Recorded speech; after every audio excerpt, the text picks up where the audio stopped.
Good evening. Welcome to Oconee County Board of Commissioners meeting. Today is Tuesday, July the 8th, 2025. After a moment of silence, we're going to ask Commissioner Harden to lead us in the pledge. Please stand.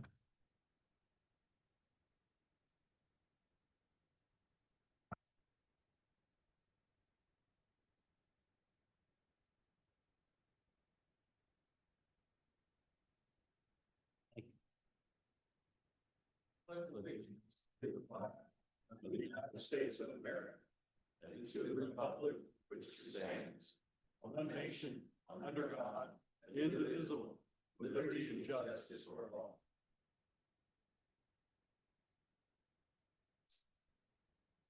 The first item tonight will be to approve the agenda. Make a motion, we approve it. Second.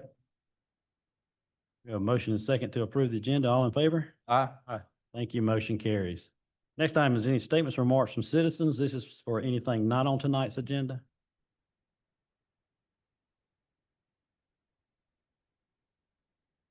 Good afternoon, commission members. My name is Jeff Morgan. I live in Oconee County. You've seen me up here many times before. I'm down at 2340 Watson Springs Road. I'm coming here today wearing my pink shirt in remembrance of my son who was killed in a crash on Cullen Ferry Road back in March. And I'm here to talk to you about safety on our roads and safety on Cullen Ferry Road specifically. 24th of June, about 4:24, there was a terrific crash, terrific in a bad way, terrific crash at Astondale and Cullen Ferry Road. I didn't know who it was. I was out of town at the time, and we got back in town, and I was talking to my next door neighbor, and it turns out it was my next door neighbor was involved in that crash. And he was on Cullen Ferry traveling south in his little Nissan car, and somebody blew through that intersection because they thought it was a four-way stop. And they hit him and pushed him completely over into the church parking, not the parking lot, but the churchyard. All his airbags went off. His car was completely destroyed. He was taken to the hospital. They didn't know if he had internal injuries or not. They had to do a full body scan on him. And he was released, thank God. But again, Cullen Ferry and Astondale, we have lost property damage. We have had vehicles property damage, land property damage. We've now had 2 people injured again. And all I'm asking you guys is to put up 2 more stop signs to make it a 4-way stop until we can get a rotary there. I know the rotary's in the plan. We call it a rotary from where I lived in Europe, and there's a rotary. So you guys call it a roundabout. It's a roundabout, rotary, whatever. We need to have the 4-way stop there. And I know you guys talked about statistics last time. Your statistics are skewed because the Union Church intersection has a ton more traffic. And those are typically at very low speeds if there's a collision because everybody's stopped. We have not a lot of traffic at Astondale, and people go very fast on Cullen Ferry. And it's a recipe for disaster, as witnessed again on the 24th of June at 4:20. Again, I ask you, please, 2 stop signs is all it's going to take until we get the roundabout there. And I ask you to expedite the roundabout. I want to thank everybody for the support. Like I said before, I'm not here to beat up the Board of Commissioners, but sometimes government gets away of itself. It gets in its own way. And we can cite the fact that we have to do engineering studies. We can cite the fact that we've got statistics that prove otherwise. But when all that's aside, people are getting injured, property's being damaged, and we're still not doing anything about it. All right. So thank you very much. And Chuck, I appreciate you wearing pink today. And I hope your knee's better. Thank you much.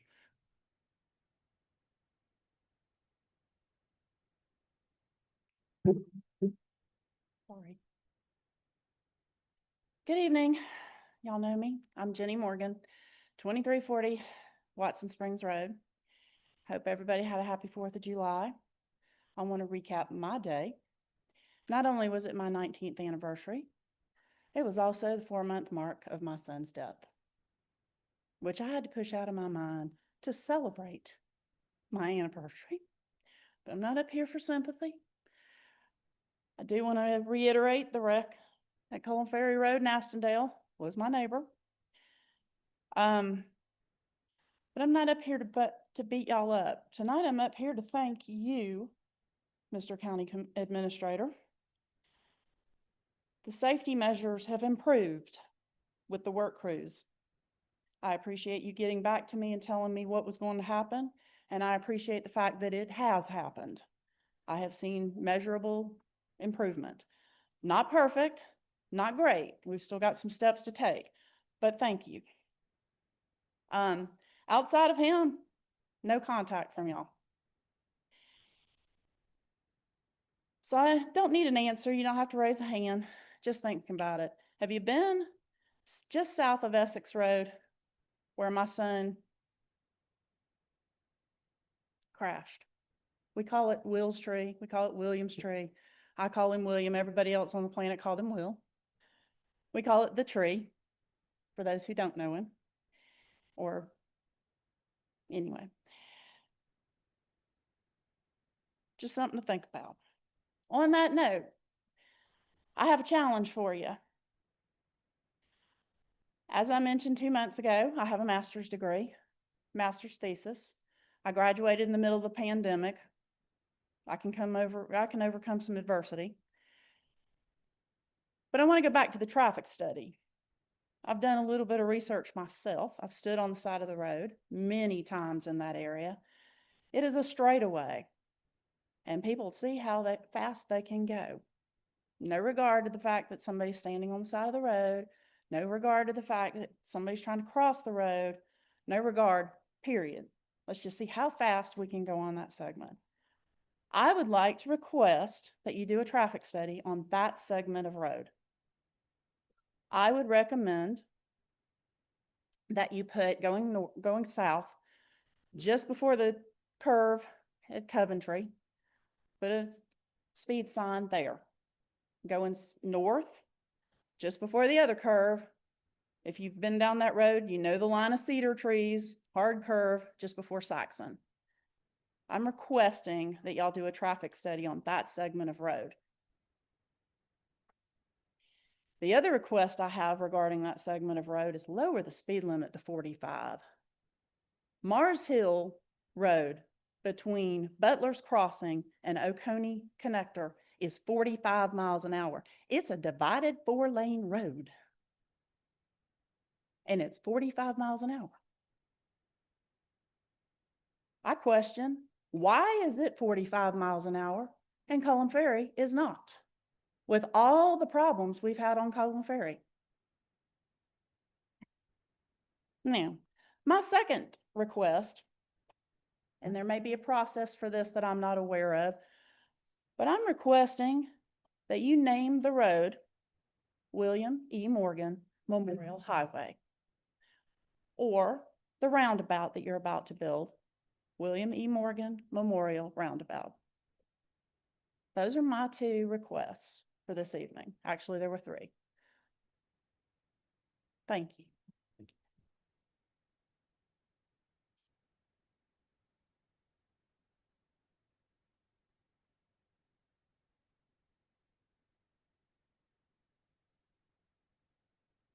I am Vicki Hammond, 1210 Clotfelter Road, Bogart, Georgia. I'm a member of the Oconee County High School class of 1975. I'm here tonight on behalf of our class and the Oconee County Alumni Association to express my heartfelt appreciation to the Oconee County Civic Center's director, Whitney Spurlick, and her outstanding team, Macy, Jennifer, and Carson, for an incredible service and support they provided for our alumni banquet held on Saturday, June the 14th. As many of you may know, our association traditionally holds this banquet the 4th Saturday of June. However, because of some scheduling changes and staff transitions, our usual date in 2025 was not available. That could have been a real challenge for us, but Whitney and her team stepped in with professionalism, flexibility, and genuine willingness to help us find a solution.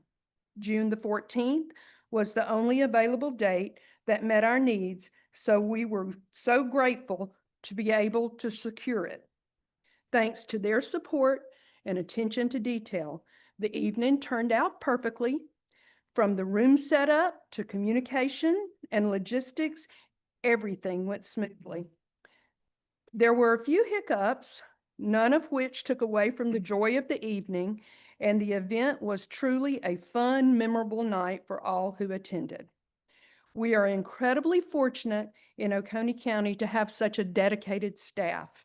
Not only does their job well, but goes above and beyond to support community events like ours.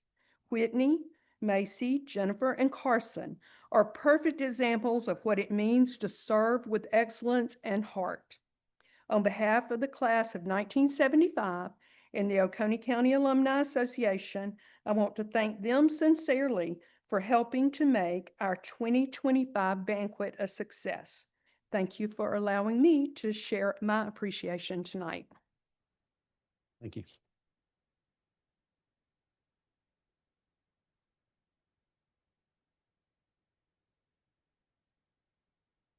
Any statements or remarks from commissioners?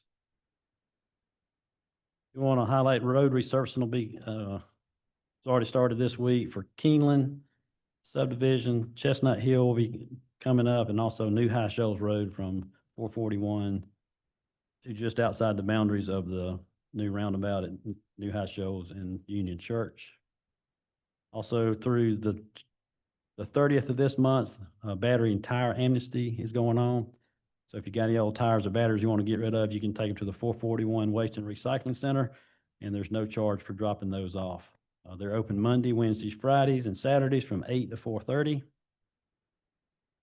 Also of note, the Jimmy Daniel Waste and Recycling Center will permanently close on July 30th, and that is for the construction of the interchange there at Jimmy Daniel and 316.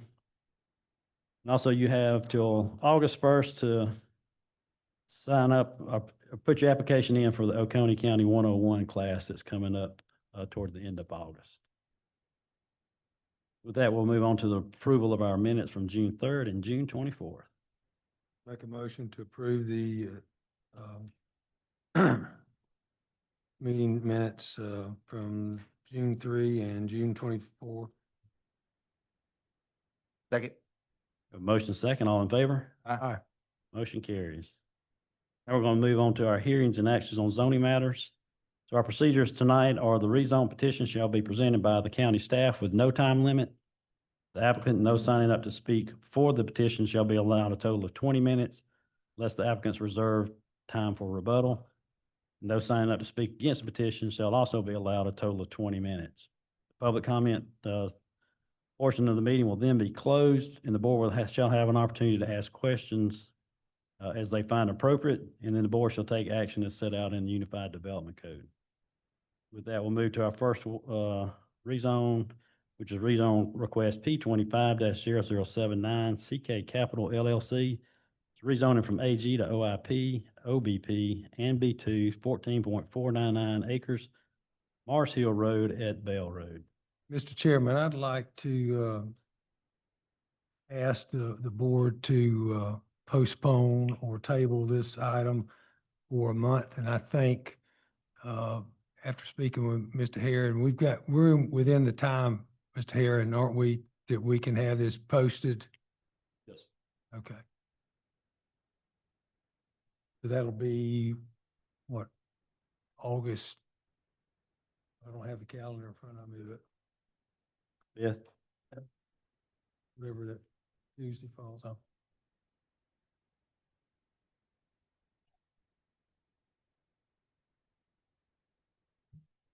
August 5th. You're making a motion at this time? Yes.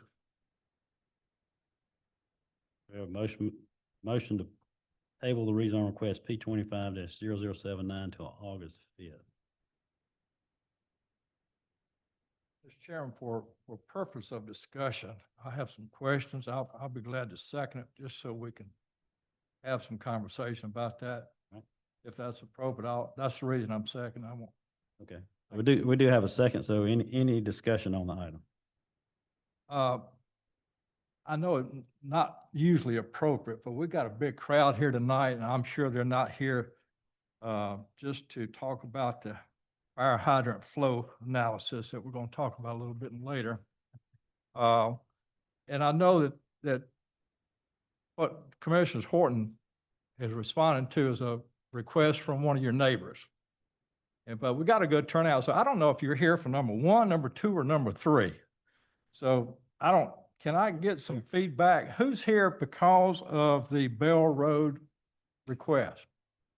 Now, this may not be appropriate, but what do y'all want to do? I mean, y'all want to come back next month, or you want us to go ahead and talk about it tonight and make a decision? So those that are ready to talk about it, raise your hand. If you want to go home, raise your hand. What do y'all want to do?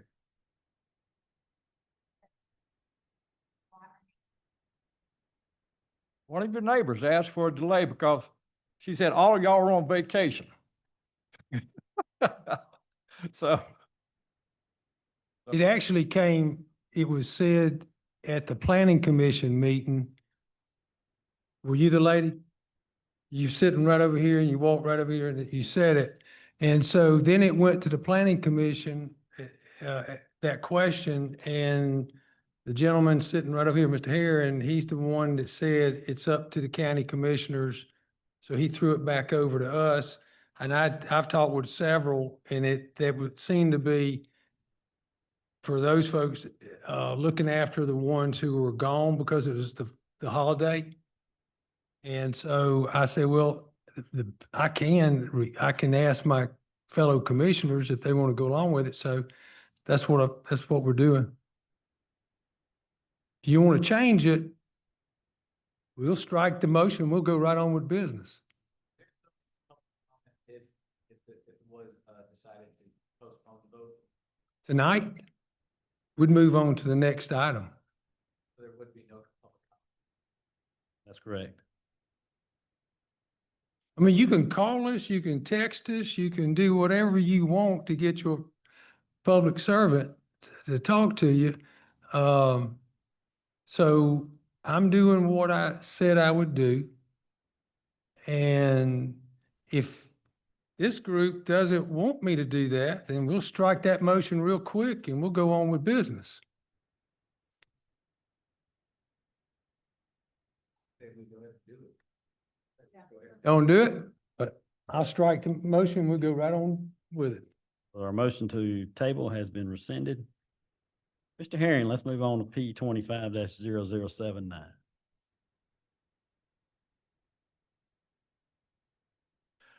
Thank you, Mr. Chairman. Commissioners, your first case is P 25-0079, CK Capital applicant and owner. This is parcel B 02092. It's currently zoned AG in the regional center character area. And the request is rezoning from AG to a mix of B2, OBP, and OIP. These are the recorded plats you have in your application, the proposed concept plan, architectural images, and staff recommends conditional approval to rezone to OBP and OIP, subject to the following conditions. 1, 2, and 3 are our standard conditions. Number 4, the zoning for the proposed 9 lots shall be as follows. Lots 1, 2, 3, 4, and 5 would be zoned to OIP. 6, 7, 8, and 9 would be zoned to OBP. Number 5, at least 80% of exterior wall surfaces of all buildings and structures shall be either brick, stone, brick veneer, stone veneer, or glass, or combination thereof. Additional primary and accent materials are allowed as indicated in UDC section 30603.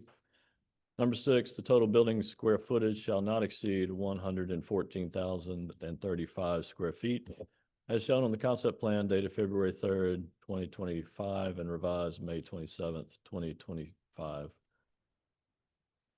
Number 7, a 1-foot no access easement along the right-of-way of Bell Road shall be indicated on the final plat. Number 8, service areas and dumpsters shall be visually screened from public view by a 6-foot masonry wall with facade materials matching the exterior of principal structures with black painted metal steel enclosure doors. Enclosure doors made of wood or chain link are prohibited. And number 9, a revised traffic impact statement that meets the requirements of the UDC shall be submitted prior to the site development plan application and indicate The required improvements to achieve a level of service C for intersections and traffic movements in the study area as defined in the initial TIS, Table 6, dated April 18th, 2025 by A&R Engineering, Inc. All road improvements shall be made at the expense of the owner. The Planning Commission recommended approval subject to the same staff conditions and added condition number 10, that the applicant shall maintain a 50-foot buffer and an 8-foot privacy fence along Bell Road and the adjacent R1 properties. Thank you. Thank you. Now we'll hear from the owner or the agent of the owner.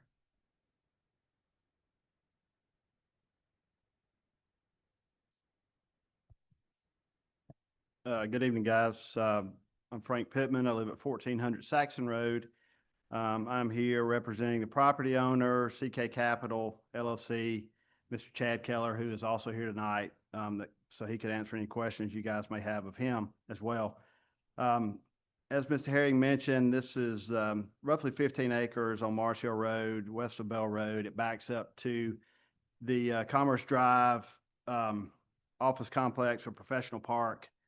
And basically what the owners want to do is similar stuff to what's in that professional park as that everything's finally sold in there. There are a few lots that aren't built on, but those are imminent. So there's been a need for more stuff very similar in the vicinity. Our proposal would be for maximum of 9 lots. We had requested B2 along Mars Hill Road adjacent to the existing B2 lots. Staff is recommending that be OBP. I think we're okay with that at this time.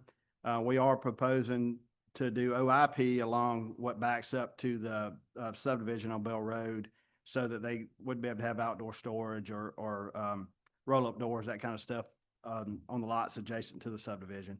The access would be from Mars Hill Road only, no access from Bell Road. There's water and sewer available. We've got availability allowed for that. There was a traffic study completed that shows that no off-site improvements are required at this time. Obviously, there would be a lot of job creation with this. We're estimating $25 to $30 million development once this thing's built out. Staff did recommend approval. Planning Commission also recommended approval. The one thing I do want to talk to you guys about, the last condition that's on there was a condition that was added at Planning Commission, not added by staff, or not requested by staff. So because of our OIP against the residential, we required a 25-foot buffer. At Planning Commission, there were some requests about increasing that buffer, and I actually offered up at that meeting that we would increase that buffer to 50 feet. We would add 8-foot tall opaque fence inside that buffer, which is not a requirement in a buffer per the UDC. The owner is more than willing to increase that buffer. The one thing that the way it was written though on the condition from the Planning Commission was also having that buffer along Bell Road, and we did not offer that up. And 50 foot along Bell Road would be pretty substantially restricting on these lots, because the depth of them just isn't enough to have a 50-foot buffer along Bell Road. There's no code requirement for any buffer along the road now. I think we would be fine. We've got to plant a landscape strip along the road. We'd be fine extending that 8-foot opaque fence along Bell Road as part of that landscape strip. I think we'd be fine even upgrading to some larger plants along Bell Road, similar to what we did over at Magnolia Estates along the roadways. You know, y'all put a condition on that rezone that they had to do some larger plants along the road to kind of hide that. We're happy doing that. So with that said, I guess I'll leave some time for rebuttal, but we're here to ask for you guys' approval. I mean, this project is basically exactly what's next door to it. Everything it touches, other than the subdivision in the back, is similar zonings. The subdivision in the back also is at the back of the existing park next door. So it'd be similar to what is there today.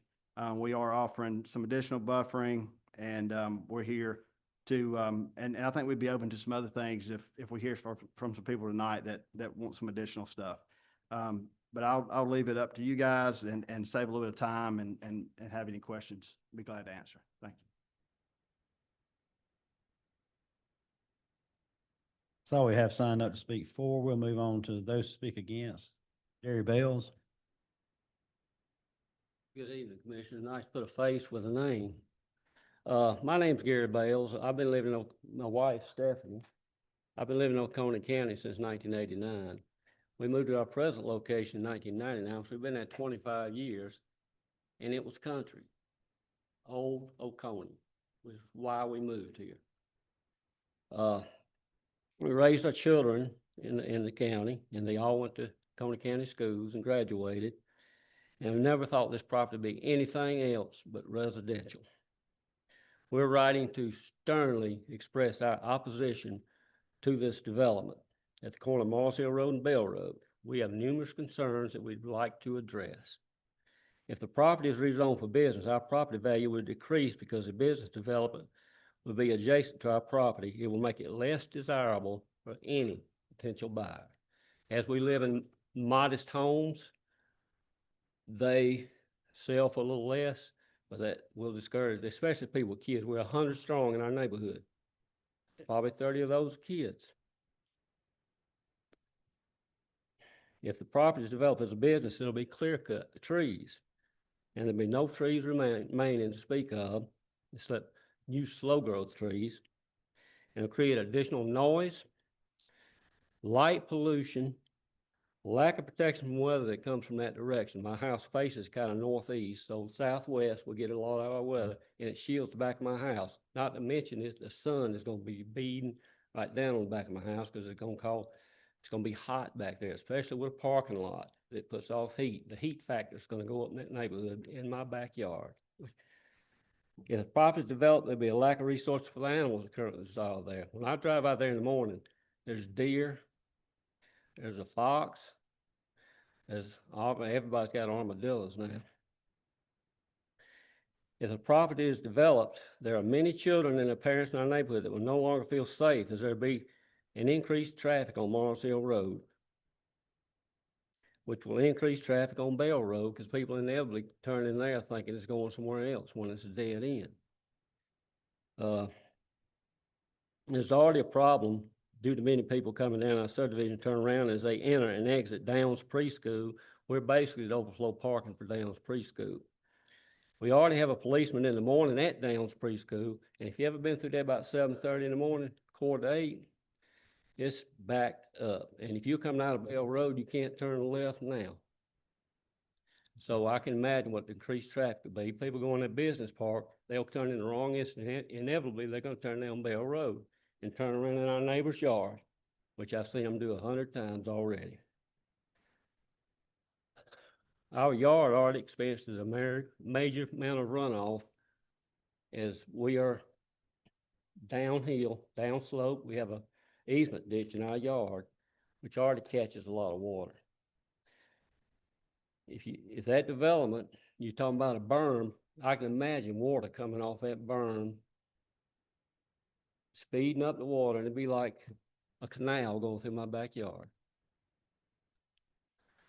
Oconee County has always been referred to as a bedroom community, agricultural and residential in nature. While we understand that a certain amount of development is going to take place, managed development, which is what we've always heard, contained development. At some point, the development, somebody's going to have to say no. And y'all have already proven that. The 6 acres at the corner of Julian Drive, Morris Hill, y'all turned it down. There was one person that showed up to the meeting. And y'all said, well, there's residences across the road there. That's right next to Jesus Christ Church of Latter-day Saints. You also turned down a dental office for the same reason, where I think 5 or 6 showed up. I believe Commissioner Horton accused himself because he's a patient of Dr. Nails. And y'all classify that, well, that's a residential. And somebody said, that's not a highway, that's a road. Morris Hill Road, I riding through that today, there must be, Tammany County subdivision, must be 3,000 homes on that road. At what point do you vote no? If this business was in your backyard, would you vote yes? I would think not. For example, well, I've already mentioned the Morris Hill and Julian Drive that was denied and remains zoned agricultural for or residential. We requested a parcel of land that's going to Morris Hill Road and Bay Road remain agricultural or be zoned as residential. If the proposed development is approved, a 50-foot buffer will not be enough. It needs to be at least 100 foot. With trees that quickly grow natural across our property line, the parking for the development should be in front of the building, and the dumpsters should also be in front of the building for several reasons. We don't want to smell garbage. You can't stop smell. And we don't want people pulling in there on a Saturday night, and we know how teenagers, we know other stuff that goes on. They pull around behind their parking lot thinking it's private. And you get the wrong person pulling in, look over there, little berm. Oh yeah, there's houses back there. I didn't know they were back there. So let's go see what we can take. It would, we'd be subject to crime. Now my property, back it up, if those trees are taken out, we're not only gonna get light pollution from the building development itself, it also opens up Commerce Court, which is in Power, the Power Business Park. It opens up that to send light to our house. And we would also get light from West Side Storage, which is across the road from Morris Hill, not to mention hearing the traffic. Those trees soak up a lot of noise, and they dilute a lot of the carbon monoxide coming out of those cars.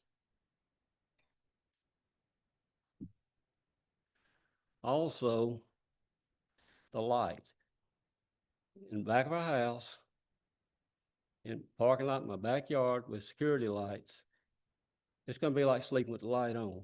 I don't know about you gentlemen, but I turn the lights off when I go to bed.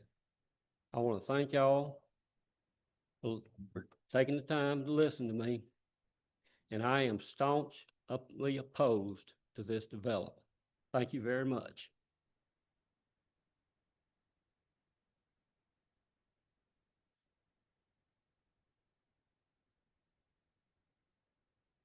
The Yapling Lee.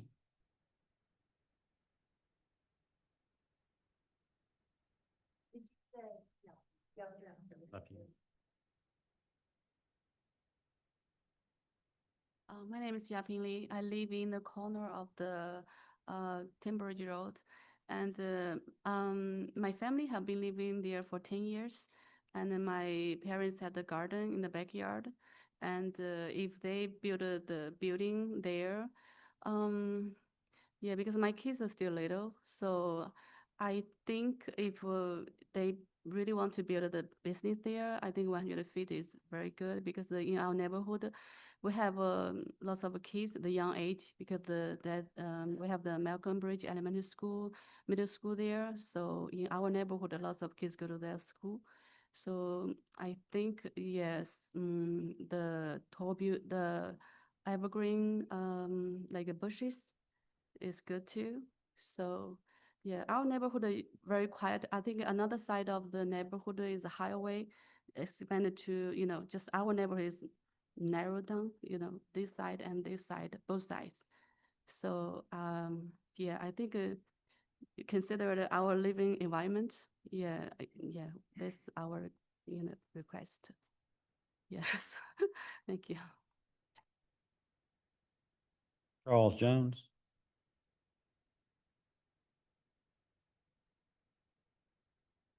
Good evening. My name is Charles Jones. I live at 1101 Timber Ridge Road.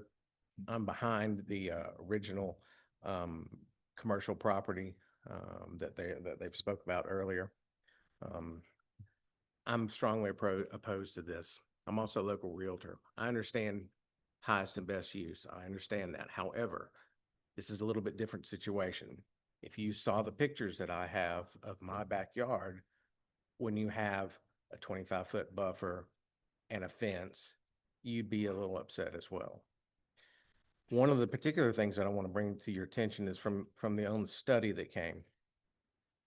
The amount of trips during the AM rush hour and PM rush hour. There's 112 average in the AM, 117 in the PM. Now, we have a preschool literally across the street from Bell Road.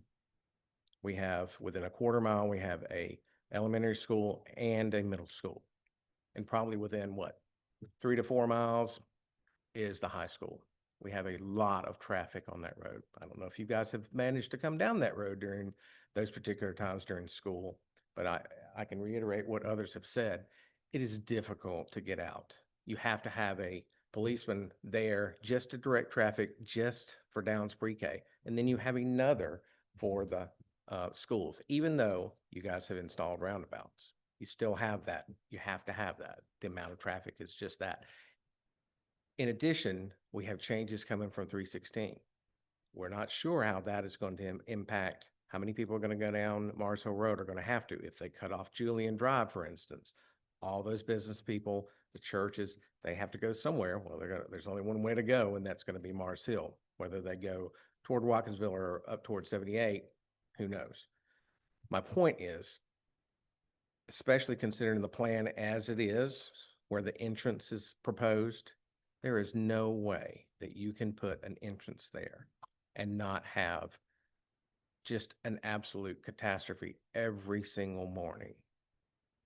I would challenge you guys to come up there during school and look at it. You would be surprised at how difficult it is just to get out, much less to have that amount of extra traffic flow. You're talking about 704 extra trips per day. That's a lot on a 2-lane road. I'm definitely strongly opposed. I want to reiterate what they have said. Again, I can show you pictures of my backyard where they have clear cut all the way back there, put the fence up, and it's summertime. I can see their fences. I can see their retention pond. It's literally in my backyard. I'm going to have to put a fence up in order to sell my property. No, there's no two ways about it. If they do this on the other side, especially Bell Road, where you're talking about there's not even going to be a buffer at all, that is not appropriate for a residential area to have to border. You should have borders on all sides, no matter what. But I understand where they're coming from. They're going to see the same types of things I have in my backyard, and I'm happy to email those to you and let you see. And this is in the middle of summer. In the wintertime, when there's no leaves on the tree, trust me, that's all you see is that big black fence and that water retention pond.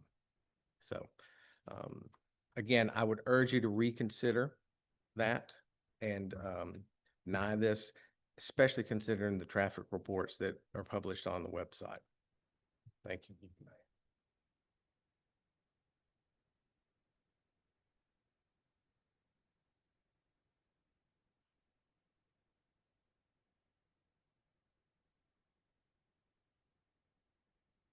Can you pull up the site plan or shows the residential lots behind it, I guess? Mr. Delgado? Good evening, Commissioners. So the question is, Mr. Delgado, is where's your house? 1101 Bell Road. Do you have a pointer where he can help us out? I use one of these all the time. We're good. I'm an educator. I'm right there. That's my property. That one. Make sense? Yes, thank you. No, I don't want you anymore. I appreciate you. All right. Bless the Lord. I appreciate you, gentlemen, for allowing me to be able to speak today. Mr. Pittman, appreciate your thoughts and everyone else coming. Before I want to just quickly say a couple of words, I want to go ahead and ask all of my neighbors who are in opposition to the proposal, even if they're not speaking tonight, just ask them to please stand where they're at. Thank you. Please be seated. All right. Just want to get out of the way. I appreciate you once again. I was listening to Jerry, Ping, and Charles, so I'm going to be very cognizant and considerate of everyone's time because I don't want to be repetitive. I grew up in Athens, Georgia. My father was in the military for 24 years. We moved to Athens in 1992. I lived in Athens for over 30 years of my life. I was a church member at Athens Victory Chapel off Olympic Drive. I'm still a member of the church there, but I grew up in Athens. I went to school in elementary, middle, and high school in Athens, Georgia. I appreciated my time there. I got met my wife there, got married, had one of our, excuse me, we had four of our children in Athens. We have 4 children, 7 years old, 6 years old, 4 years old, 2 years old. Yes, we are crazy. And I just want to say that a year ago, it came time for us to consider moving. The climate and the environment, which I won't go into detail in Athens, became something that we did not want to raise our kids in. And because I am employed at Prince Avenue Christian School on US 78, I've been an educator there for this will be my 14th year going into being an educator there.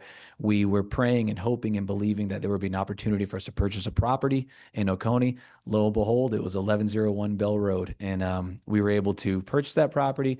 And it was, my neighbors know it was a tough location. It was a pretty difficult situation, but Providence and the Lord provided, and we were able to take it from not the most desirable location to being a house where kids come every day to come play, and our kids go to play with other kids in the neighborhood. And we found something in this neighborhood that we had never experienced before in all of my years in Athens. And I'm 38 years old. I spent over 3 decades in Athens. We discovered real neighbors. That is so refreshing. I'm here to speak for those neighbors. I'm here to speak for the Davises. I'm here to speak for the Clarks. I'm here to speak for Scott and his family. I'm here to speak for Tim and so many other neighbors. We are staunchly opposed to this with all due respect. I'm not going to reiterate what everyone else said. Again, Jerry, Yeping, and Charles, and I'm sure someone else might speak. So again, we're going to be considerate time. I do want to point out one quick thing. There was the traffic study done, 80 pages. Woo, that thing is it's a doozy. But one thing I did notice is that the traffic study measures in the forecasts for vehicle turning out of Downs onto Mars Hill. It goes into great detail for the morning and in the evening peak hours. I appreciated that. That was fascinating. It does not include discussion or data regarding vehicles turning into Bell Road after drop off and pickup. So the traffic study has its own data, and that's fine, but it didn't specifically give account of the amount of vehicles that turn onto Bell Road after those motorists have come out of Downs and they're using Bell Road as their roundabout or however you want to call it. I have 4 children. 3 of them attend Prince Avenue Christian School. I have a young one too. And there are so many children in this neighborhood. It is so refreshing to be able to have a neighbor that's safe enough for kids. Trust me, I lived for 3 decades in Athens. I did not feel the same way. My wife, who is with my 2-year-old right now, trying to keep him to be ruly, would probably agree. And so I just wanted to point that one. I think that's an important. It's an important facet of the study to point out that was not recorded. And I'd be curious to see what that data would look like. So again, I want to reiterate, we are staunchly opposed to the property at the front of Bell Road becoming anything other than agricultural or residential. I appreciate you 5 gentlemen once again for your service to our community. God bless America. God bless Oconee County. Thank you once again. Appreciate it. Thank you.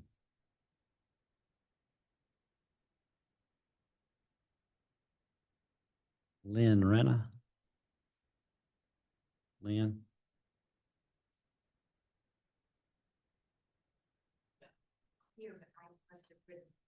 Okay.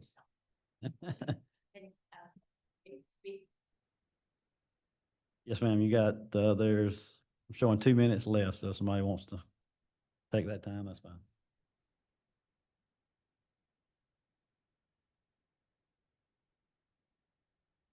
My name is Don Norris. I live at 1161 Bell Road. We've been there for 35 years. Before Timber Ridge existed, we moved into a house in a forest, and then we heard chainsaws, and then they built Timber Ridge. And the only thing, I don't want to reiterate anything that's already been said, but I would like to ask if you would, if you haven't already, drive down to the end of Timber Ridge at night And the light pollution and the noise pollution at the end of Timber Ridge from that industrial park is terrible. And I understand there is a plan to close the intersection at Julian Drive. Well, we always leave Bell Road and go out Julian to get on 316. But now, if they close Julian, it's going to greatly increase the traffic on Mars Hill Road. And we've already got a right turn only sign at Downs Preschool because the parents can't even turn left after they drop off their kids. So I'm concerned about the light pollution, the noise pollution, the traffic increase, the loss of an intersection to get people off of Mars Hill. And I just wanted to point those out. Thank you.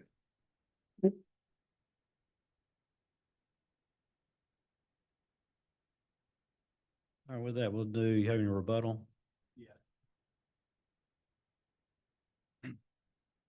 I tried to take some good notes. If I've missed anybody, I apologize. I guess I'm gonna try to touch on most of what I heard and see if I can clear some of that up.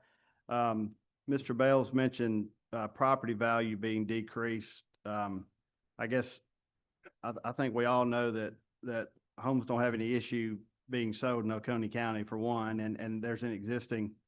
I mean, this subdivision backs up to an existing park today. They're only, on the plan you just showed, there are only 5 houses in that subdivision that back up to this. There are actually more that back up to the existing office park next door. As far as noise and light pollution, so the existing park next door was developed before there was a lighting code in Oconee County. It also has OBP lots that back up to the subdivision. There is a lighting code now that is very restrictive, that we do not allow light to trespass onto adjacent properties. All light has to be downlit straight to the ground.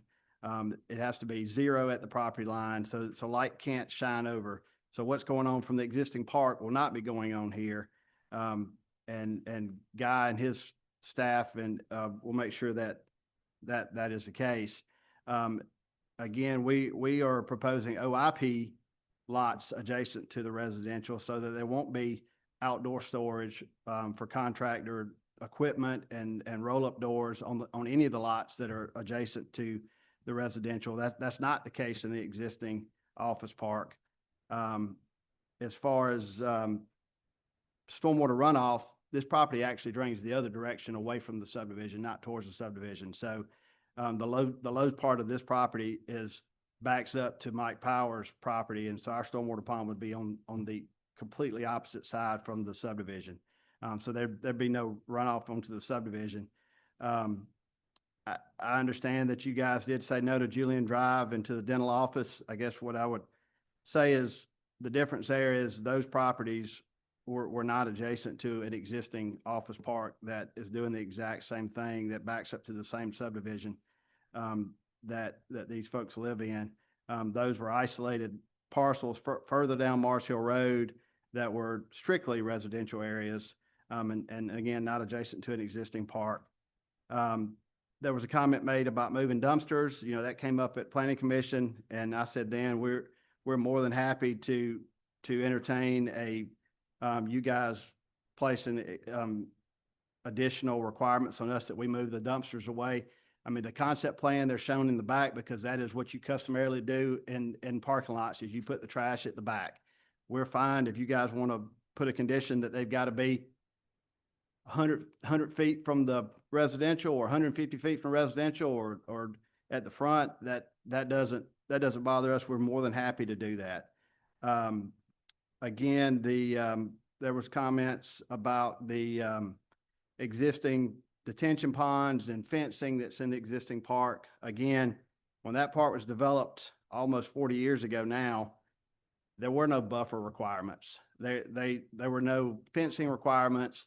We'll be putting up an 8-foot tall opaque fence that you can't see through. That'll either be, I guess it can't be wood anymore. Is that right, guys? So it'll be a synthetic wood fence. You will not see into the property. We're more than happy to leave the 50-foot buffer undisturbed, and it be existing trees, or we can clear it and plant it with evergreens and a berm and a fence.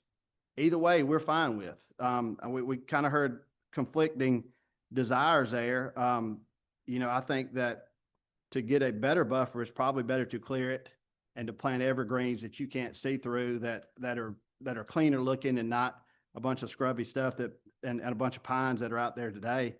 As far as the traffic study goes and not covering trips into Bell Road, I don't know if you missed it or what, but the trips into Bell Road and out of Bell Road are shown on there.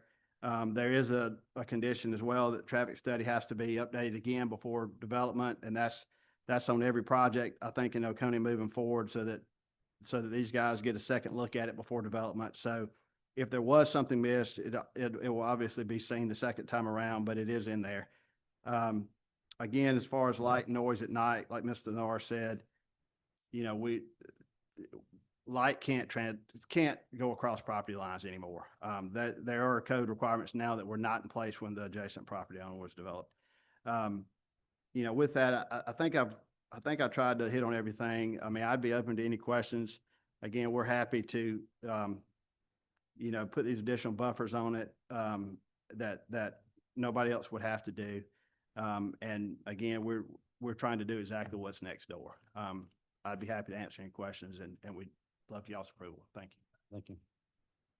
With that, we're going to go ahead and close public comments at this time. We'll open up to any questions from commissioners.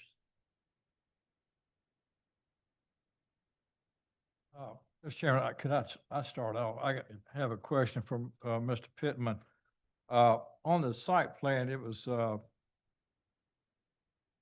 course, when you're looking at these on a tablet, it's hard to blow it up.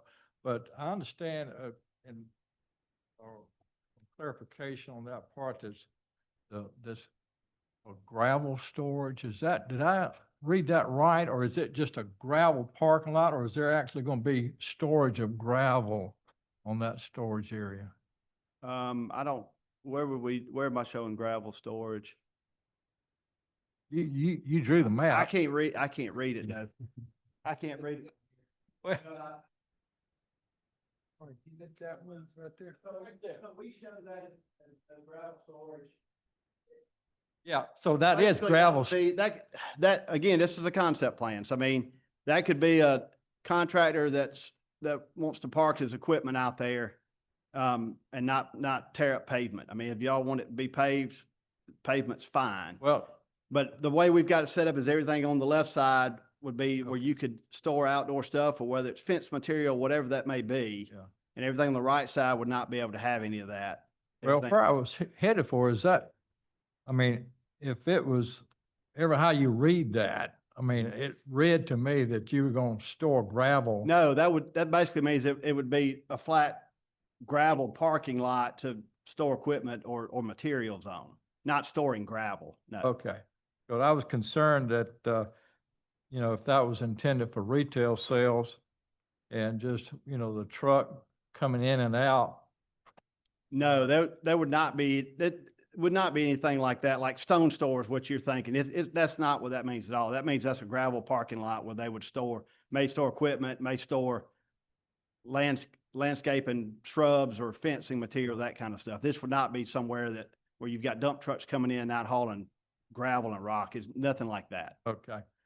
And if you want, I mean, we're happy to add a condition that says it can't be anything like that. That's fine. That was never the intention. Well, that was just a clarification on the site plan. It was Yeah. just very unclear because I don't have it right here in front of me, but. And I'm not sure that'd even be allowed in OBP. Is that right, Guy?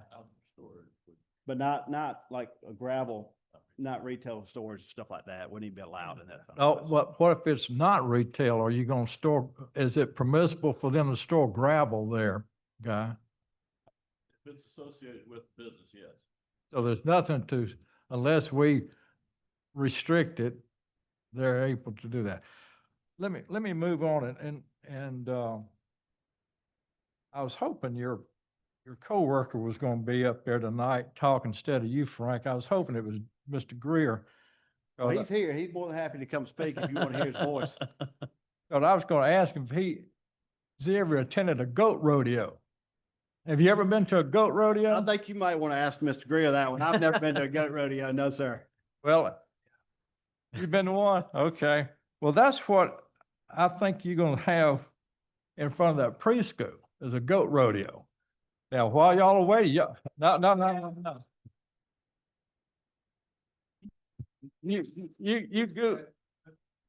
You Google what the goat rodeo is. No, I'm just teasing at you, Justin, because I know you're a country boy. Yes, sir. Uh, Well, do have a question. Why are they limited to right turnout only? We have a cop there directing traffic. That doesn't make sense to me from a traffic standpoint. well, That's a Downs preschool operating issue. I understand that, but it was not mentioned in this traffic study that that was the case, that there was, no left turn lanes, restricted, left turn out of there. And I've asked for, staff to find out from the sheriff's office, just exactly what, Yeah, that's not a county requirement. That's something that the preschool is doing on their Yeah. own. but what is, If I could. whether me it's their interject. rule or not, it's still, is a lot of conflict. Yes, sir. Because if you have cars backing up coming in from both directions, and then this is going to be right across the street, so there's no other place to put your entrance, is it? That's correct. And I think the best place would be is to line it up so you have controlled access by the same sheriff rather than moving it to Yeah. another location. But now, how is that going to work for your clients, tenants or whatever, if they cannot take left turn out of your development 2 times a day during school year? Are they going to be all We'd be right? leaving the development at the same time that people are coming and going from the preschool. I mean, it'd be different hours. You'd be leaving at 5 or 6 o'clock in the evening from this development is when you'd be leaving this development. These people are Well, going to work. I haven't had a kid in preschool in 30-something years, so I don't know what the hours are, but I assume from your study, it looks like most of the cars are arriving from 7 to 8. And I don't know what time they let out of preschool. I don't know if they stayed of, it's not a daycare where you got parents coming in there at 5 o'clock, so I don't know. Both. Yeah, they have. Yeah, they do have both. All right, ladies and gentlemen. So Couldn't hear any of y'all, so that's all right. But my point is just, I have concerns about the daycare or the preschool, whatever you want to call it, coming out there at that entrance, because if it requires a deputy, and it's not a county-funded function, I assume Downs Preschool is funding that deputy. So my question is your client going to be fine with his tenants being restricted from taking left-hand turns out of that development twice a day during the school year? I mean, they wouldn't have any choice if the deputy's there not letting them take a left-hand turn. I don't know that the deputy would restrict them from turning left out of this. Well, they're doing it now for Downs. But that's Downs' decision to do that. Well, I don't think so. The deputy's not letting them. I think it's the sheriff's department who is making the call based on what they think is in the, I talked to the sheriff today. okay. And so Then if that's the case. that may change. I mean, from my discussion with the sheriff, my feeling is that is the sheriff's call. If it's got something to do with that street, he makes the call and his deputies make the call. So, And if that's the case, that's the case. I mean, the It sheriff's making that wasn't call. mentioned in this traffic study that there was that what was happening out there, Yeah. with the deputy controlling. A couple other questions about, just make sure I understand, the interior streets in this development are going to be public streets at some point in the future. Is That that is the correct? intention, yes, sir. Okay. Now, you've been gracious and about the 8-foot fence. And I assume that you're saying you prefer not to have a 50-foot buffer all the way down Bells Road. Is that correct? So if you look at the site plan, you see the lots we have along Bell Road are not very deep. Okay. because of where our road has to go. If that goes to 50 feet, then it makes it really difficult to develop those lots. All right. We're already required a 10-foot landscape strip along the road by the UDC. Yeah. We're more than happy to beef that up with larger plants. We're happy to go, if y'all go to 20 feet on that. I think 20 feet doesn't kill us. 50 feet really puts a hurting on those lots based on where the road has to go. And a question is, this development going to be phased or are y'all going to put all the infrastructure in? So because it's a subdivision with lots, it would be like any other subdivision. They've got to come in, they've got to build that road, and they've got to put in the water and sewer for the road and the storm infrastructure. Then they've got to go through a final plat process to create the lots. And then once the lots are created, then they can start building each individual lot or selling a lot but there'll be no buildings or anything built until that road is finished and the lots are created, because you couldn't. But so the comment that was made in the public comments, is true that y'all would clear cut all the trees off of the property? I would not think so. No, I would think it'd be similar to what has gone on next door with Mike Powers. You're going to clear enough to build the road and put in your pond, which is on the left side of this property, because everything drains that way. Okay. We'd have to clear enough to put in the buffer, however we decide on the buffer, whether that's undisturbed or whether that's cleared and replanted, and that would go in, but then you wouldn't clear lots until somebody got ready to build on those lots, on that lot. Okay. I think that was all the questions I had. Thank you. Yes, I've got one, Mr. Keller. By chance, as this thing was going public and planning commission meetings and whatever, did you ever take the time to talk with these people? One neighbor? How many we got in here tonight? Huh?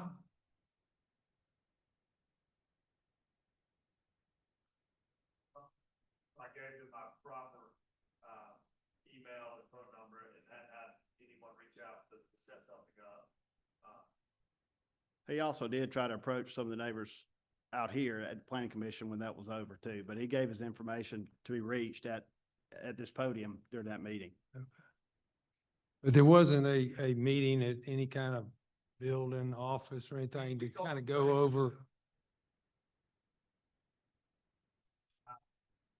Fortunately, I told them the residential sewer is available in this county. And so to develop this on sewer, couldn't do residential. And so that's what I told them. I'd be more than happy to talk about if that was allowed to do that. But I think that makes. I think we've pretty much got the die cast now. Oh, the other question, Mr. Pittman, while I got you up here, this gravel lot that Yes, sir. y'all have conceptually, is that to serve one of the buildings in this new? Yes. Drawing? Okay. So if it's a business there that's going to park, I assume if you park it on gravel, you're probably parking heavy equipment. Could be. I mean, I don't think there's necessarily any specific users, but we showed it on this concept plan in case there was a user that came along that needed that kind of use. The other Now, that may question, be a landscape company. I mean, so we more than likely would have some kind of heavy equipment. could be, yes, sir. Okay. But only on the lots on the left side. That couldn't happen on any of the lots on the right side that backed up to the residential, because those would be OIP. And the issue of the county taking over the road, I assume that's the road going through the. That's park? just just the road with the cul-de-sac. All the way back up to Morris Hill. Yes, sir. We normally do that in office parks. Take over the roads. Everyone I've ever done, you have. I mean, y'all have the roads in the adjacent one, the one that we just did up behind racetrack, that road's public. So I mean, that is what's customary. I don't know that have a big opinion either way, but that is you know, Kevin Price's is gonna be private. It was intended to be public, but he's got to put in a private sewer system, which makes that go private. So I don't know that we have an opinion either way, but that is what's customary. Okay, thank you very much.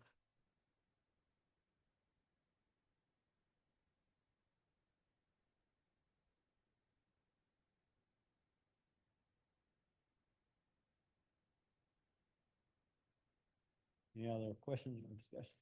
All right. I think we're gonna entertain a motion at this time. Mr. Chairman, I make a motion that we decline the rezone request P 250079 for CK Capital. I'll second. We have a motion and second to decline rezone request P 25-0079. Any discussion? All in favor, aye. Aye. Any opposed? Aye. Motion carries. Our next item, next thing's item.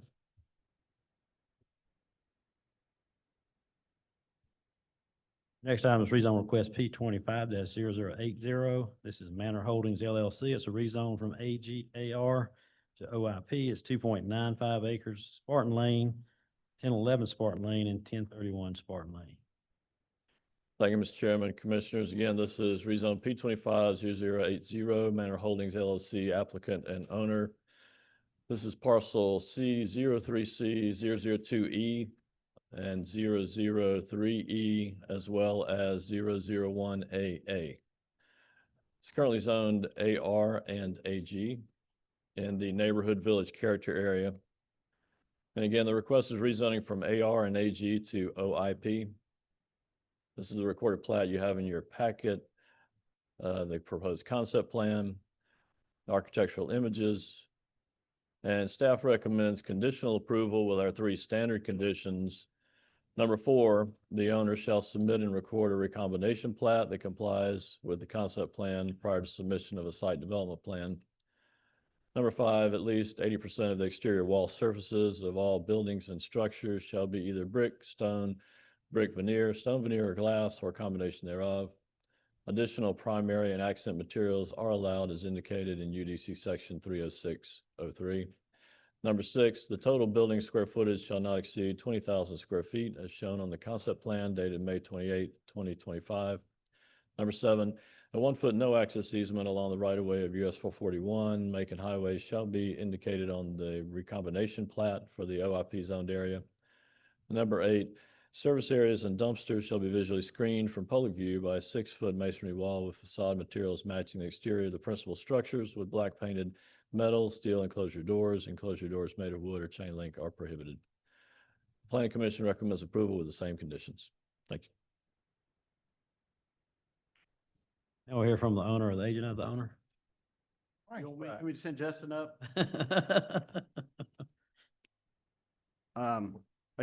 Frank Pittman, I live at 1400 Saxon Road in Watkinsville, representing Manor Holdings.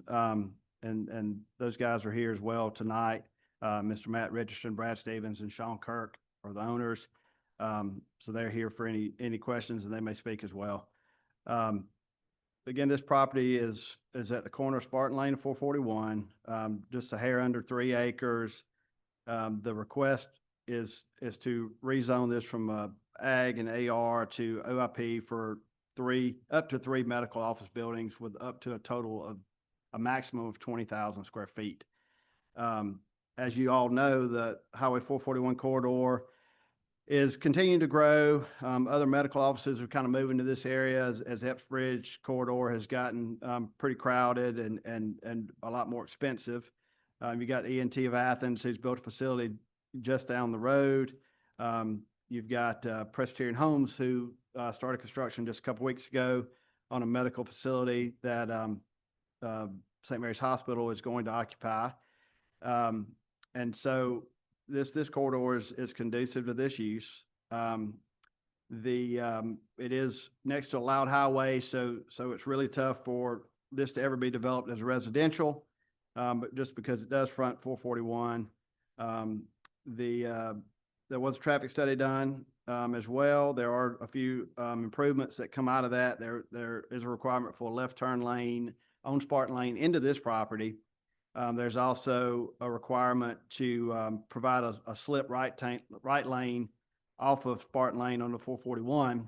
And that came out of the study because the study shows that that intersection is below where we want it to be today. That did not come out of it based on the traffic projected or from this project, but based on existing traffic. So in other words, we're fixing making an existing problem better. I won't say fixing, but we're making an existing problem better, with people having to back up, not being able to turn right on the 441.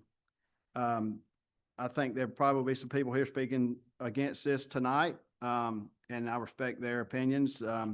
We've also gotten probably a dozen letters from people that live behind this property that I think were sent to you guys as well, hopefully, that were in support that from what I read, most of them seem to understand that the benefit to the neighbors is greater than what could happen on this property down the road. I think everybody understands you're on a major highway. This property is not going to stay undeveloped forever. It stayed in the Ivy family for a long time, which is kind of why it probably hasn't been developed to date. But now that it's changed hands, it will be developed. We're providing a service for residents in the area. It's not just businesses, but people are coming from a long ways away, but could be medical offices that people that live there are able to use. We are, again, making an existing bottleneck traffic situation better than it is today. Staff did recommend approval. Planning Commission also recommended approval, and I would ask for you guys' approval today. I'll save some time for rebuttal and open to any questions y'all may have. Thank you. Sean Kirk.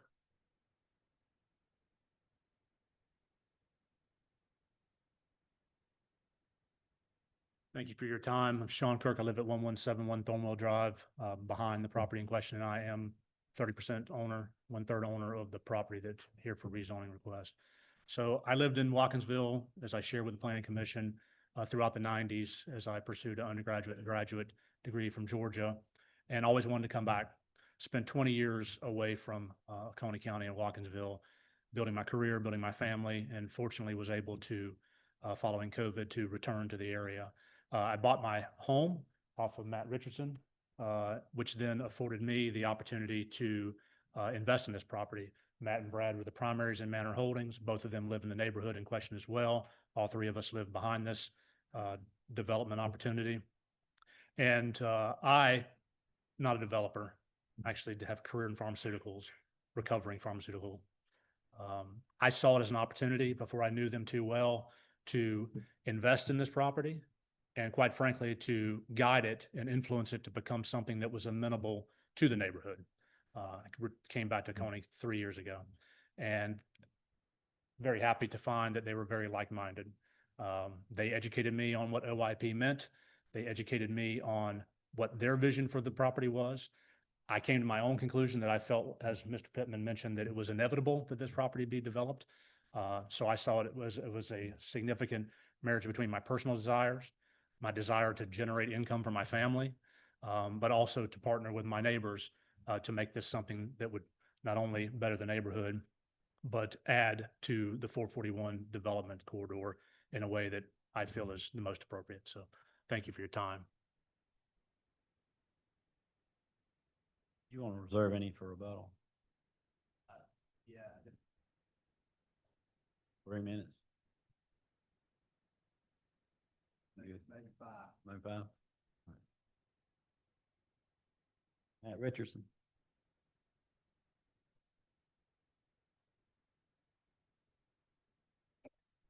Good evening, and thank you for letting me speak for a few minutes. I live at 1180 Allgood Road, and behind this, in this neighborhood directly behind it, just like Sean and Brad.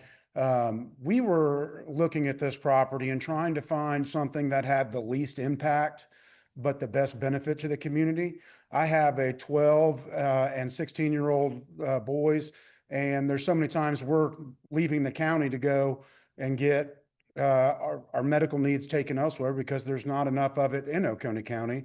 And we were very cognizant of the school and what's going on there, and understanding that this is, and the neighborhood, that this is going to be a medical where it's, you know, done at 5 o'clock. The weekends aren't open, you know, it is a need for the community. We feel that it's very unimpactful for what could be there, what options are there. And we ask that you guys see a value add in the project. Gonzalo,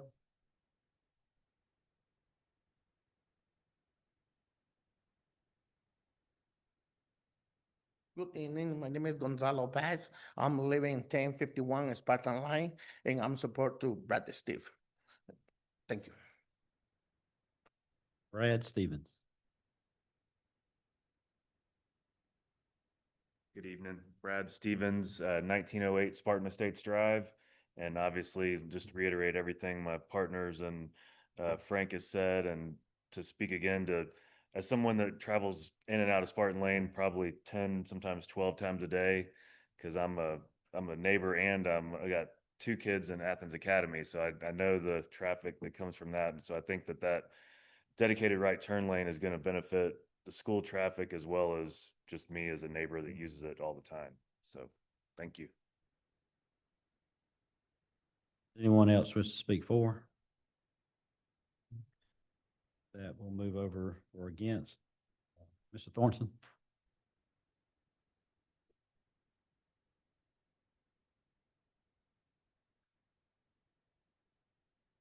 Thank you, everyone. My name is John Thorson. I'm a resident of Crystal Hills and the head of school at Athens Academy. And I'm not really opposed to this project. I appreciate Manor Holdings and what they've done with Spartan Estates and their development of the area. So maybe odd, but I am looking for a couple of concessions.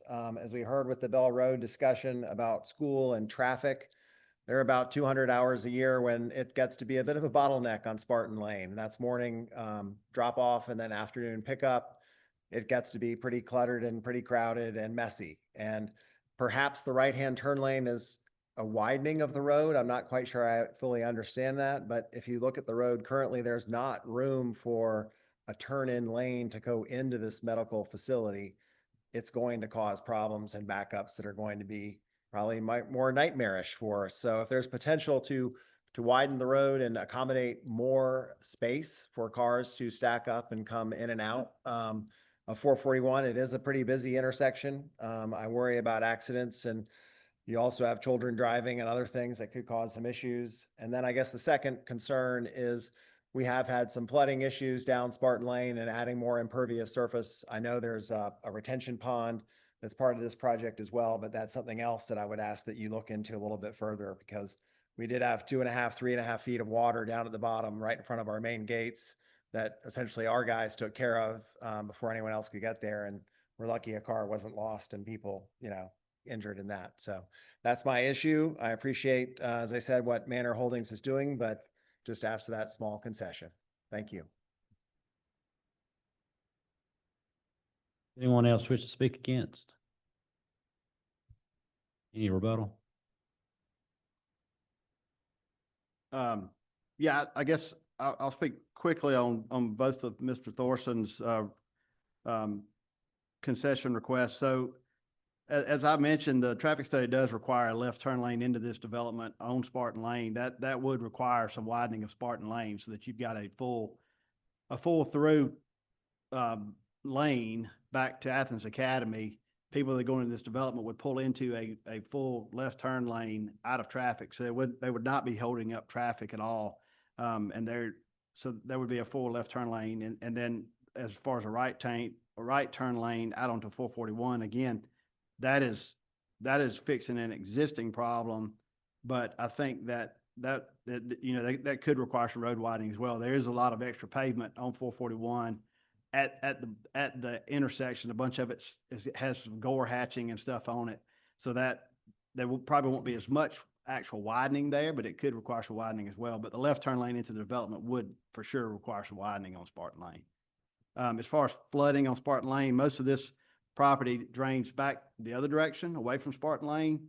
As you can see in our concept plan, our pond is at the back, so our property drains away from Spartan Lane, not out towards Spartan Lane, so we would not be contributing to any flooding issues there. But, you know, we've got some pretty strict stormwater management requirements in this county that, you know, were not always in place, that require some pretty substantial decrease in runoff from existing conditions. So that'd be dealt with and meet any state and county requirements.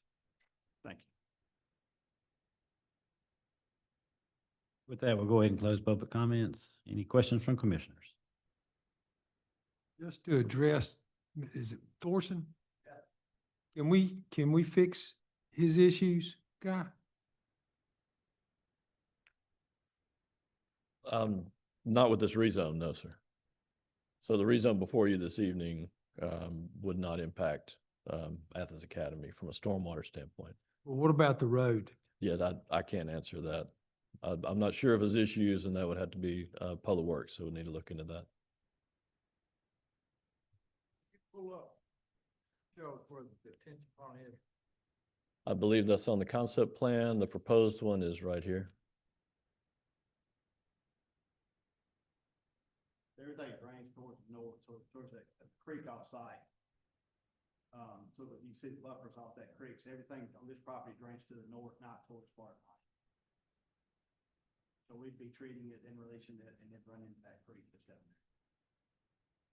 It's been best to prove, is that water coming from the flood? All over, to be honest. It literally was 3 feet deep for the whole Spartan Lane. But if they're saying it's draining to that retention pond, then it's gonna go in the creek and come into our retention pond. That's not a flooding issue per se. The traffic is the primary concern. Had a question, Guy, or just about the left turn lane. Maybe this is for Frank. The left turn lane on Spartan Lane into this development is, how many cars will be able to stack in that left turn lane? So typically, I think the county requirement is 150 feet long, and then a taper on top of that. 150 feet would be roughly 8 cars. You know, it depends on how close people pull up, obviously, but you know, that'd be about 20 feet per car, about 8 cars at one time. That would be able to stack. Yeah, I'm trying to visualize what improvements will have to be made for that dedicated right turn lane coming off the Spartan. Is that what you were talking about earlier? Yes, sir. I use that. You don't know exactly where that would start yet, do you? That's what the question, I think Chuck was asking. Where does that? So what the study shows that would improvement is basically in this area here. So there's a lot of existing pavement that is in here that is kind of hatched. So it's wider than a regular road now. It may mean that we have to widen it a little bit even on our side on top of that, so that we've got, you know, that lane that allows people to come up here and not, you know, part of what they're backing up because they're trying to turn right, but there's a light there. And so they're having to sit because they can't go to the light unless everybody goes. So that'll let people start. And it may be some, I mean, you know, I don't travel this, but I travel a similar situation every day over at High Shoals coming out of Watkinsville on the 441, same situation. If there was a right slip lane there, you could get out on the 441. I sit there because people are trying to go straight across over to the school all the time, and I've got to wait to that light to turn. So having a slip lane there would allow cars to go around. I mean, it won't happen if there are 20 cars sitting there at the light, but if you know, there's 5 or 6 cars that'll allow somebody to go around them and to be able to turn right. And again, that's the study shows that is an existing substandard situation. So that's not a situation caused by this project. That is an existing substandard situation that they would be fixing that won't be fixed without them. I guess another question for the headmaster on Howard Drive. Who uses that road? I mean, Or campus property, so it's like for employees, parents, students, ingress, egress off campus property. But is it utilized to, I mean, it's not utilized to the extent that Spartan Lane is used by the mamas bringing their kids in the morning, are they?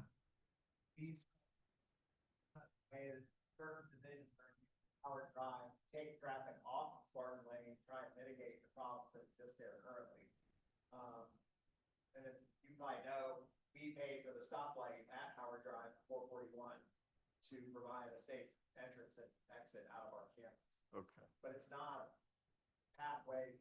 At the planning commission, one of the commissioners suggested cars could cut through campus and come out Howard Drive, which is not really an option for safety reasons. Well, I mean, it's the design of it, you got it kind of like, so nobody can go real fast. Yeah. Yeah, okay.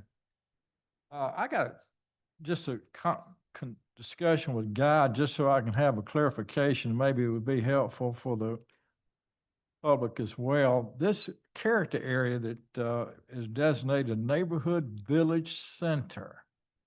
Now, I know that we had citizen input in this process, and for whatever reason, the Civic Center designation stopped at La Vista, and then this Neighborhood Village Center picked up all the way, I guess, to the county line.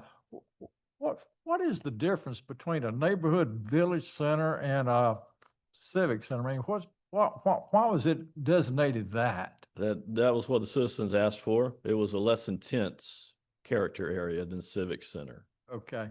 So now, I don't know who came up with these, the description, but I want to make sure that this development is going to adhere to the intent that the citizens of Oconee County wanted. They wanted a development that is arranged in a village-like setting with pocket parks, plazas, and other public spaces, encouraging pedestrian circulation and social interaction. Now, will Mr. Pitt, will your development adhere to this character area? Not much pedestrian traffic there'll be on 441, but yeah, so we tried to lay this out where there is, more space between buildings, where there could be some, depending on what type of medical offices come in there, there could be some courtyard area that people could go outside while they're waiting on, their loved one that may be getting some treatment for something. So we tried to, and if you see on this, like on the right side, we've got a big area of all open space over there that could be used for some park area, some kind of outdoor gathering kind of stuff. So we tried to space this out. And with that, with this character area, one of the things it does is it restricts you on building sizes. So it makes buildings be less than 8,000 square feet, which is what kind of makes you create these little pocket park areas. So yes, I do think it is exactly what that character area wants. The Civic Center character area is more highway commercial, truly commercial type stuff. And then as you get to the neighborhood Civic Center, or I think is it Neighborhood Civic Center is the wording? Yeah, I mean, you're looking for smaller buildings, more neighborhood use type stuff like medical office. Okay. Instead of, highway retail type stuff. I just want to make sure, because it was specifically a designation when it stopped at La Vista Road. They want the intensive use that the Civic Center character areas would expect. So yeah, and I just want to make sure I understood and make sure it goes on record that this area, as you say, is prime for development, and I don't want it to turn into Atlanta Highway or something where. That's right. Which is why that's exactly why that's that way, so that you're having some small medical offices or maybe an engineer's office or something like that, but you don't have a retail shop or a sandwich shop, that kind of stuff, which would go under the Civic Center type stuff. All right, thank you. Well, I got you up here real quick. There's two pieces of, there's a house right up above your project, Yes, sir. and then there's one on the backside. Do your clients own those properties? Which one on the back side are you talking about? This gentleman lives right. Yeah, the guy that spoke lives in this house on the right. Your side. house. Okay. Mr. Gonzo lives right there. And who lives there? This He guy does? lives right there. He lives on that first, but there's another house. They own, so yes, these These guys. These guys own that, and that's a duplex, an old duplex. That's basically a Okay, rental way back. duplex. The existing, and it's confusing looking at this because the existing property line actually goes through the middle of the house. And so that's the line you see there. We're relocating that property line to fix that problem because there's an existing line through the house. So we're bringing it down to include their driveway to make that lot a little bit bigger. So that would be adhering to the code.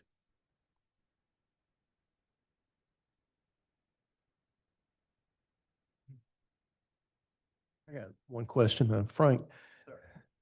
I know with this, it'll be connected to the sewer. How do you plan to do that? So they would run a gravity sewer main from this property down to the pump station at Athens Academy, which would obviously be a public line that would open up, you know, if other people down through there need to tie onto it, they could. Inside the campus of the No, academy? it'd be or the- within the GDOT right of way. Okay, so you're going to actually put the sewer line in GDOT right away? Yes, sir. Okay.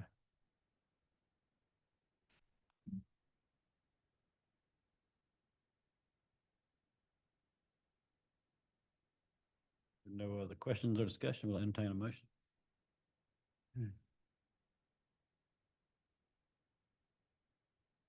I make a motion to approve rezone P25-0080 with the conditions.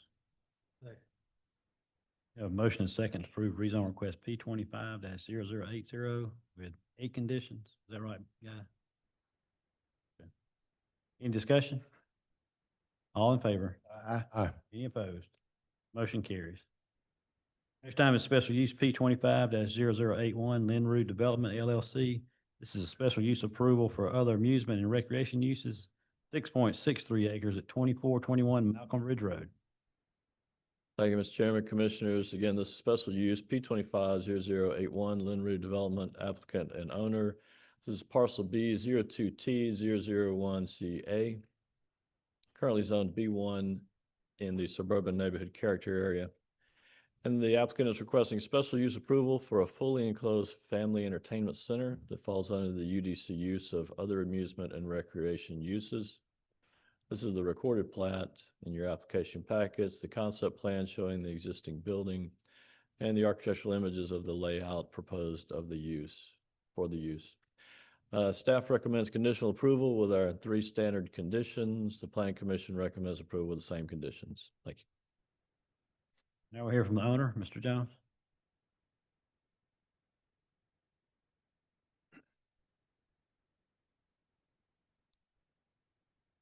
Good evening. Nice to see y'all again. It's been a few years since I got to be in front of y'all. I'm here today to ask for the approval of our special use permit so we can open the village clubhouse at the Village of Malcolm Bridge. We've talked to neighbors over the last few years, talked to other people in the county, trying to figure out what we can do that will bring people here, that will keep people in Oconee County. And this is the idea we've come up with. We meet all the criteria for it. And the planning staff has recommended approval, and the DRC has also recommended approval. And so I'm happy to answer any questions y'all have. Thank you. Thank you. Donald Brinkley.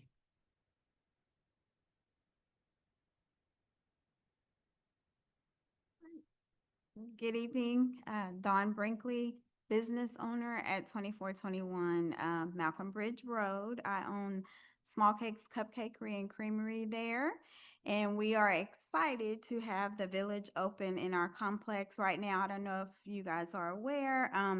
It's fairly new. I was one of the first business owners in that development. And so we are, what do I want to say? That development, I'll say, would greatly benefit from the village clubhouse. We've been, we're a family-owned business. It's me, my daughter, and my sister. We run our bakery out of that complex. We love having our business in Oconee County. The customers love us.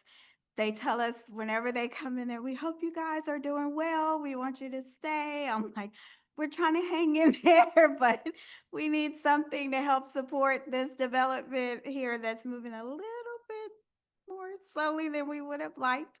So we would love to have your approval for this complex because, well, this addition to our complex, because we know that it is going to help us to bring in more customers and help us to remain in Oconee County for a long while. Generational wealth was one of the things that drove me to open my business, and so I'm hoping to remain a family-owned business that I can pass down to my kids and their kids. And again, as I said, we love being in Oconee County, and we hope to stay there. So thank you very much. Hank Randolph.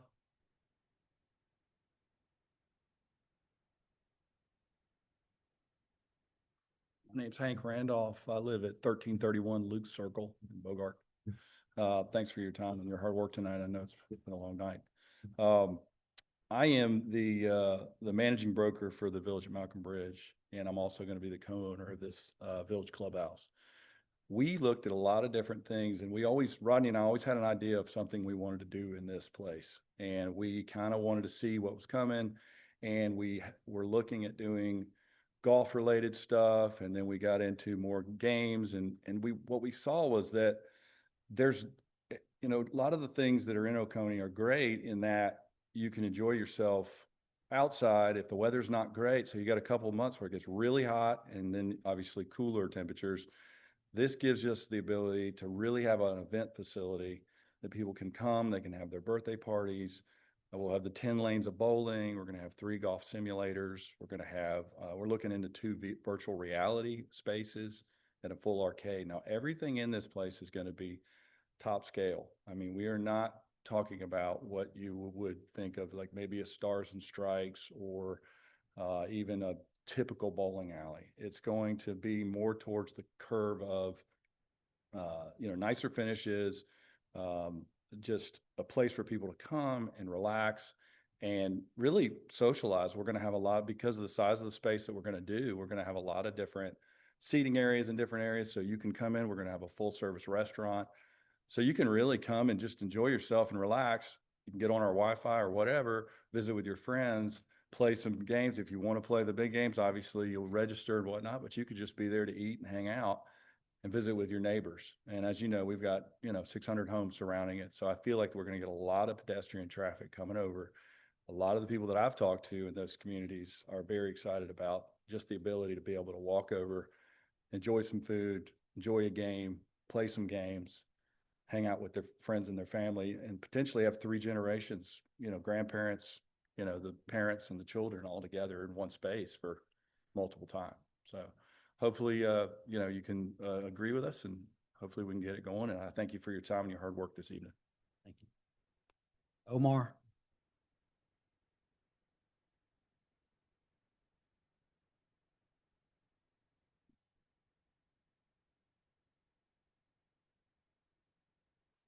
Good afternoon. My name is Naomi Ibanez. I'm the daughter of Omar. I'm going to be speaking on him and our family's behalf. We're going to be opening up Los Sabores de Casa right next to Small Cakes. We've actually talked to Hank and everybody about this new establishment that they want to build. We honestly think it would be great for all of the businesses. And I personally feel that it would also be a much more safer option too. I think oftentimes people tend to go up the road, as we say, to 316 for Stars and Strikes, or even Atlanta. And I think it would just be a lot better to keep something close to home. That way, like, you know, I'm sure you guys have teenagers and stuff. So it'd be great to, you know, keep your teenagers close to home and not go out so far. And you have that right up the street. And as the owner of Small Cake said, it would also be really great to have that establishment there. Therefore, it's able to just bring in more business for all the other small businesses there too. So I think it'd just be great. I think we all be able to kind of go hand in hand and help each other grow as a whole. And it's like Hank said as well, even when like the weather isn't that great, that establishment's somewhere good to go for your family, you know, not all the time. You know, kids don't want to stay at home inside when it's raining. So that's a fun alternative for families. Thank you. Anyone else wish to speak for the rezone? Does anyone wish to speak against? With that, we'll go ahead and close the public comments. Any questions from commissioners? I've got a couple, just for clarification, Hank or Rod, either one. All the activities are located inside. There's no activities taking place outside of the building. That's correct. Okay. But I know there was a rumor out there, y'all were gonna have a gun range out there or something. I don't know what it was. Yeah, I don't think that would be allowed nor a good idea. I know, but I just wanted that to go on the record, so Yeah, whoever's watching Record, this. no gun range. Yeah, there's no gun range there. So make sure I understand your business model. Of course, you're gonna have a restaurant, which you would be allowed to serve alcohol. Is it gonna be separately run from the amusement side of the business? No, sir. You'll be able to get a beer, a glass of wine, and Okay. and So, go to the bowling lane if you choose. so for whatever reason, if the restaurant was not operating, would people still be able to come in and take advantage of the golf simulators and the bowling alley? Yes, sir. But they would not be, if the restaurant was not operating, so there's no food service or drink service. Is that your understanding? Well, yes, but we intend on, Hank and I will be the owners of the restaurant. We will have a manager that manages it for us, but that way it's all under one roof. Okay. And Where it might have limited service, depending on the hours, but I think for the most part, we intend for it to be full service. Well, All of lunch and all through the evening hours. Potentially, there might be limited menu. We'll just have to see. We're gonna have an operator running for us. yeah. Well, now, we have a completely separate alcohol ordinance that deals with that. I'm not talking about the intricacies, the details of that ordinance, because it calls for a full menu and a percentage and all that. I'm just in my mind, I'm sitting there going, okay, I know restaurants are, a tough business. And I just was curious if there's not an operating restaurant going on, would you still have the amusement side going? But you've answered my we question. would, because it's in the whole business plan. Okay. Now, this afternoon, I don't know if all the other commissioners saw it, but we had an email from one of your neighborhood homeowners association. Apparently at the planning commission, there was a comment, Hank, maybe you said they would ask about the operating hours. Have y'all settled on that yet? No, but I've also heard from that neighborhood, and they were kind of asking if we could maybe cap it off at 10:30, and we don't have a problem doing that unless, of course, Georgia's playing for a national championship. Then we might ask that we can stay open until the game's over. Well, I was curious, is the other businesses in there, like the young lady was talking about, what hours are they operating? Don?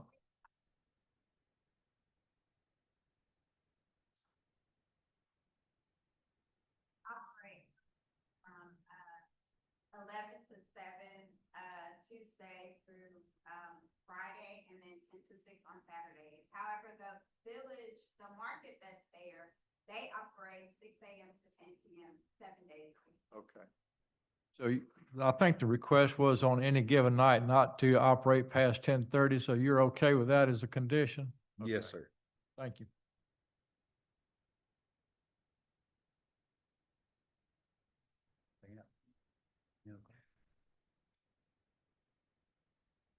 If there are no other questions, we'll entertain a motion for special use. Mr. Chairman, Go ahead, Chuck. I make a motion to approve rezone for special use number P 250081 Linroad Development LLC. Special use approval for other amusement and recreation uses, 6.63 acres, 2421 Malcolm Bridge Road, retail with 3 conditions. Plus the 10:30. Is that a spec? We put that as a condition? Yes.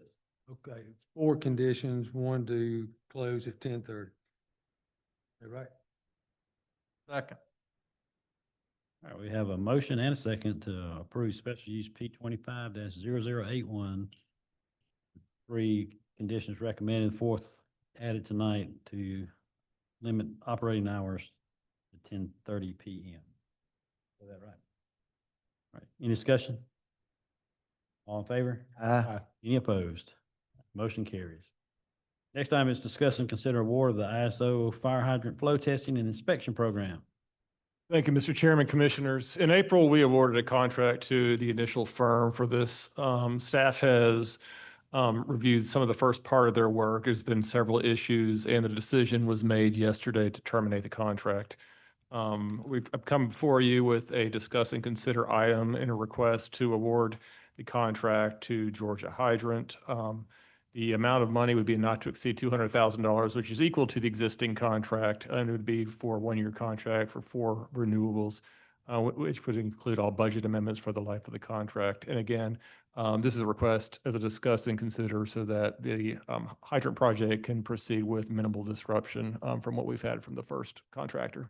Happy to answer any questions. Any questions for Justin on this item? Do we have any public comment?